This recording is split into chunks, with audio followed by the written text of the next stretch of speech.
Mesdames et messieurs, bonjour et bienvenue dans cette interview spéciale avec le directeur exécutif du groupe média Manara, Ibrahim Mohamed Brahimi. Bonjour monsieur le directeur. Bonjour monsieur le journaliste. Monsieur le directeur, parlez-nous du groupe média Manara. Merci. Je ne peux pas vous parler de Manara Radio-Télévision sans parler de la fondation Le Palmier. La fondation Le Palmier de Bienfaisance, c'est une fondation à but non lucratif de bienfaisance qui, à son sein, il y a 4 pôles. Vous avez le pôle santé, le pôle environnement, le pôle humanitaire et le pôle diversité. Donc Manara Radio-Télévision est le 4e pôle, le pôle diversité de la fondation Le Palmier. Manara Radio-Télévision est créée, a lancé ses activités le 15 avril 2024. Manara Radio-Télévision a pour objectif de sensibiliser, d'informer et d'éduquer la population tchadienne. Manara Radio-Télévision œuvre aussi à valoriser les potentialités culturelles, les potentialités touristiques et les diversités culturelles du Tchad. Manara Radio-Télévision assure aussi la visibilité du Tchad à travers la sous-région et l'international. Très bien. Quel est le but derrière cette création d'un groupe médiatique de Célix? Merci. Vous savez, en dehors des activités de la fondation, comme je vous ai dit, Manara a cet objectif d'informer la population tchadienne, d'éduquer, de sensibiliser, de faire connaître le Tchad à travers l'extérieur, d'œuvrer pour la promotion de la diversité culturelle et des potentialités touristiques. En fait, le Tchad est un grand pays très riche à travers ses cultures, à travers ses ressources touristiques, et c'est un pays en émergence.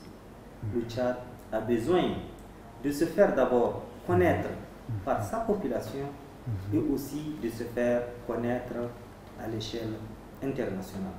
Donc, Manara a cette obligation de faire connaître le Tchad pour les Tchadiens, par les Tchadiens et aussi aux étrangers. Manara a commencé de couvrir des événements en dehors du territoire tchadien, avant même pas un an de son lancement. Quel est son secret? Dans le souci d'atteindre ses objectifs, Manara n'a pas croisé les bras. Vous savez que Manara est une chaîne privée. Et qui dit chaîne privée, les moyens sont limités. Mais nous connaissons nos priorités. Et nous avons jugé nécessaire de se faire accompagner par toutes les bonnes volontés. Donc, nous avions bien voulu s'ouvrir à l'extérieur, au monde extérieur, mais tout en sollicitant la contribution de toute personne qui peut nous aider.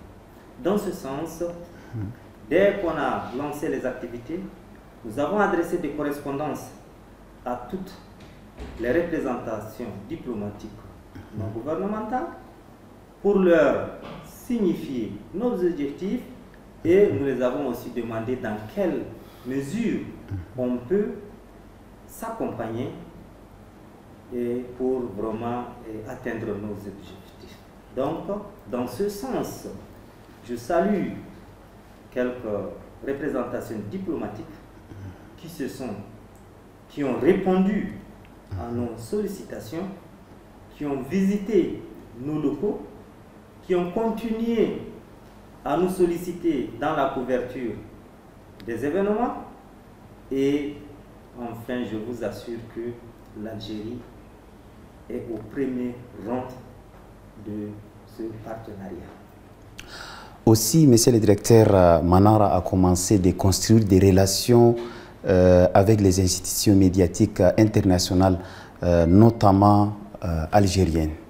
Quels sont les buts de ces relations et quels sont les contenus de ces relations? Bonne question. Je viens de parler de l'Algérie et je me suis peut-être pressé. Donc la question suivante concernait effectivement l'Algérie. Donc comme je disais tout à l'heure, quand nous avions essayé de toucher toutes les représentations diplomatiques sans distinction, l'Algérie était la toute première représentation diplomatique à nous saisir pour dire effectivement, nous avons reçu votre correspondance et voilà, ils nous ont donné calé un rendez-vous pour passer et nous visiter dans nos locaux. Donc au Tchad, vous savez, beaucoup de gens parlent de l'hospitalité tchadienne, même ailleurs en dehors du Tchad, c'est parce que au Tchad nous avons ce sens d'aller visiter nos parents. Et même dans la religion musulmane, le prophète Mohammed sallallahu alayhi wa sallam nous a recommandé de rendre visite. Il y a des visites même obligatoires parfois quand on dit qu'il faut visiter vos voisins. Donc nous, la visite de son Excellence, l'ambassadeur de l'Algérie au Tchad, qui nous a visité à Manara, nous a franchement touchés. Nous avons aussitôt compris l'importance que l'Algérie met concernant d'abord les relations diplomatiques entre le Tchad et l'Algérie, entre parenthèses, c'est une vieille relation, et l'importance que l'Algérie donne aux médias. Avant d'avoir ce contact avec l'ambassade de l'Algérie, il y a des choses que je ne connaissais pas. Il y a beaucoup de choses que la population tchadienne ignorait, juste parce que par manque d'informations. Vous savez, l'Algérie, en termes de formation, dans le domaine de l'enseignement supérieur, a formé beaucoup de cadres tchadiens. D'ailleurs, j'emploie aujourd'hui ici à Manara des gens qui ont étudié en Algérie et qui ont vraiment montré leur capacité intellectuelle. Donc, parlant de l'avantage entre le Tchad et l'Algérie par rapport à cette coopération ou bien à cette relation qui vient de commencer entre Manara et l'ambassade de l'Algérie, nous tout de suite on a compris que en fonction de nos objectifs fixés et des attentes, Manara a compris que avec l'Algérie on peut aller très loin. Avec l'Algérie on peut y arriver à surmonter le défi. Et moi j'étais fier quand j'ai rencontré l'ambassadeur. Il a été franc. Il a dit, ok, il n'y a pas de problème, on vient de commencer, on va échanger, on verra ce que vous voulez et on verra aussi ce que on peut vous le faire. Parce que dans le jargon, on dit que la plus belle fille du monde ne peut donner que ce qu'elle a. Vous voyez? Donc cette franchise m'a déjà tout de suite touché. Et du coup, il y a un événement qui est tombé, c'était une start-up internationale. Et avec l'échange avec l'ambassadeur, il était question d'envoyer une équipe de Manara en Algérie. Donc, en commun accord, nous sommes assis, discuter, voir dans quelle possibilité l'équipe de Manara peut participer à cet événement. Et du coup, vous voyez, on dit toujours que quand on veut aller seul, on peut aller vite, mais quand on veut aller ensemble, on va plus loin. Donc voilà, avec l'Algérie ensemble, Manara a vu ses rêves réalisés de quitter le territoire tchadien et aller en Algérie.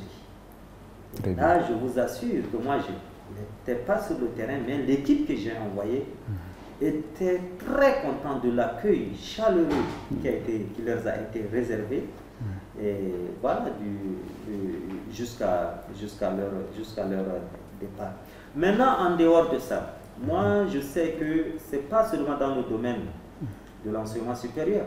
On peut profiter de l'Algérie sur plusieurs domaines. Je sors d'abord du domaine, je mets en côté le domaine des médias. Nous prenons par exemple le domaine de l'aviation. Vous voyez, pour aller en Algérie, mon équipe a dû faire le choix entre deux vols, Egypte Air et Turkish. Avec Egypte Air, le montant était tellement cher qu'on ne pouvait pas nous engager.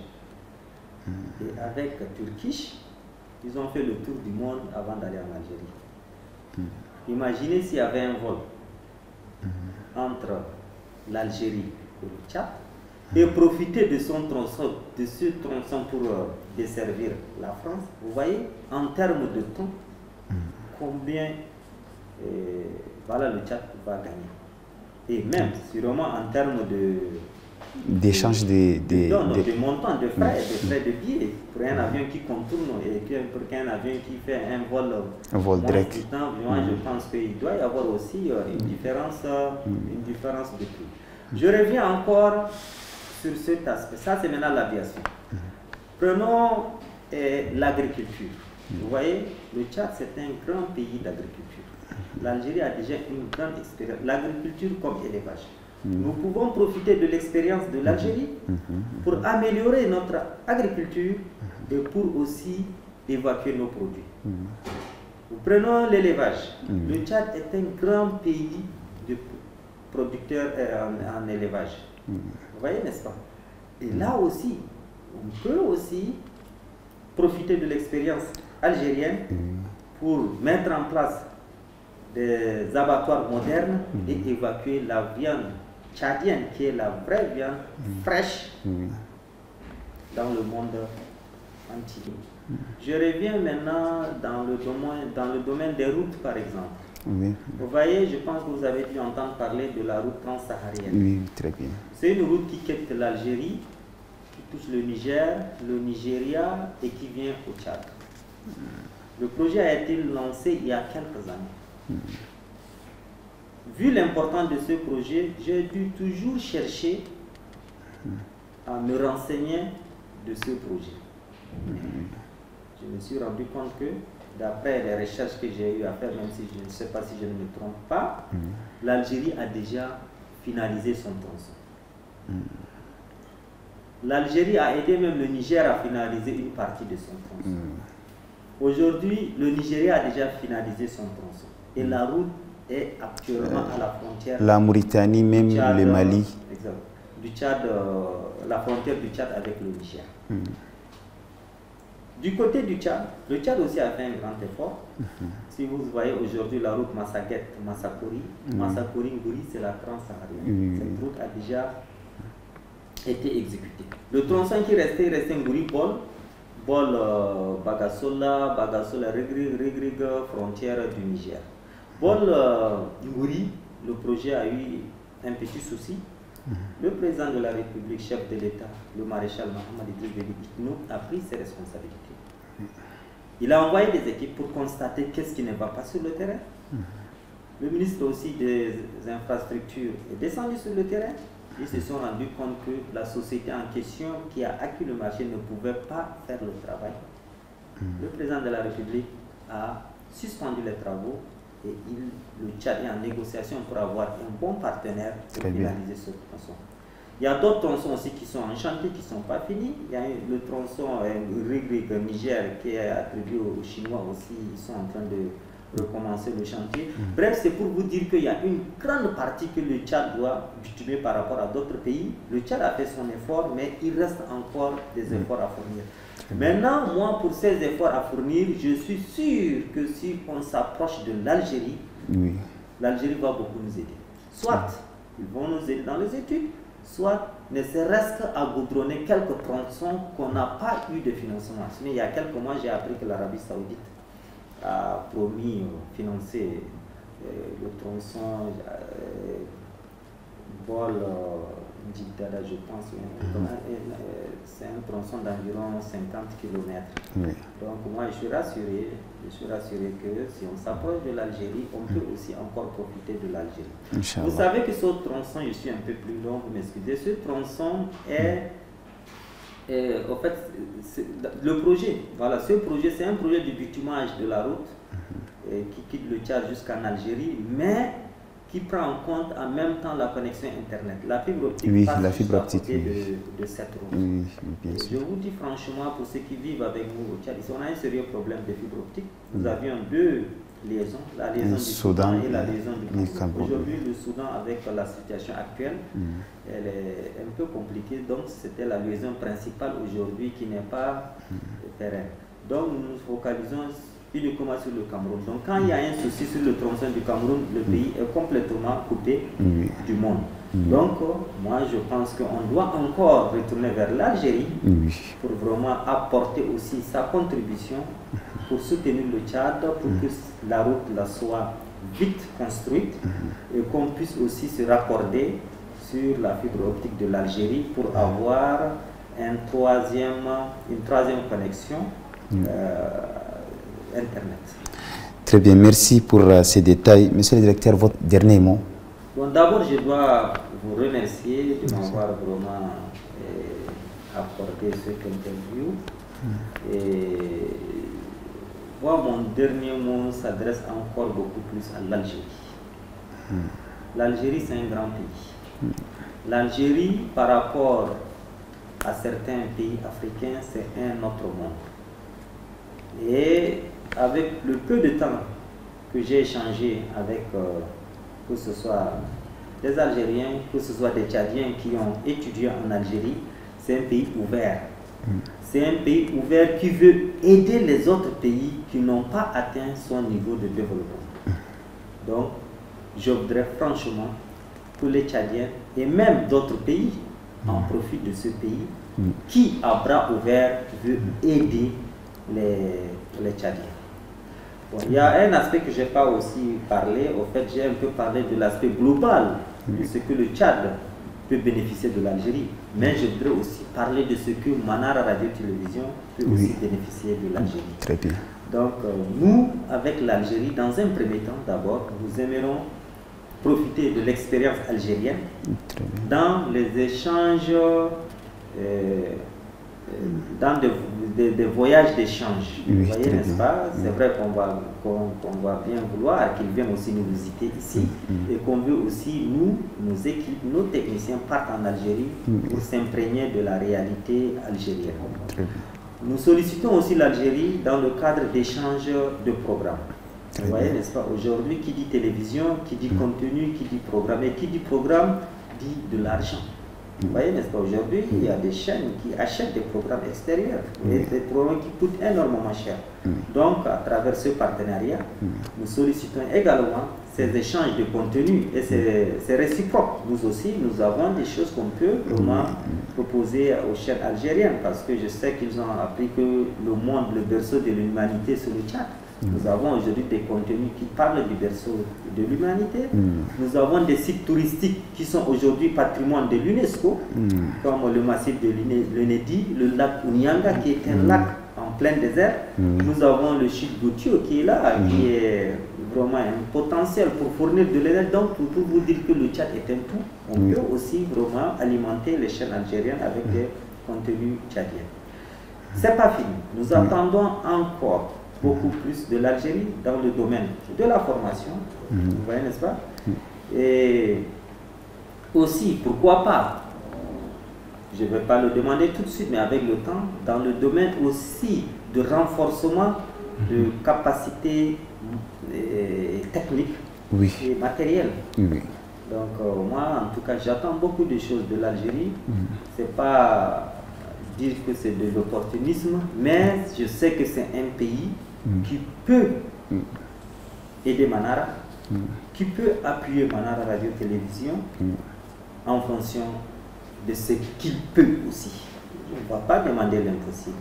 Mais chez nous, on a dit Alpha Karak, Mahagarak. Donc celui qui peut te donner peu peut aussi te donner plus.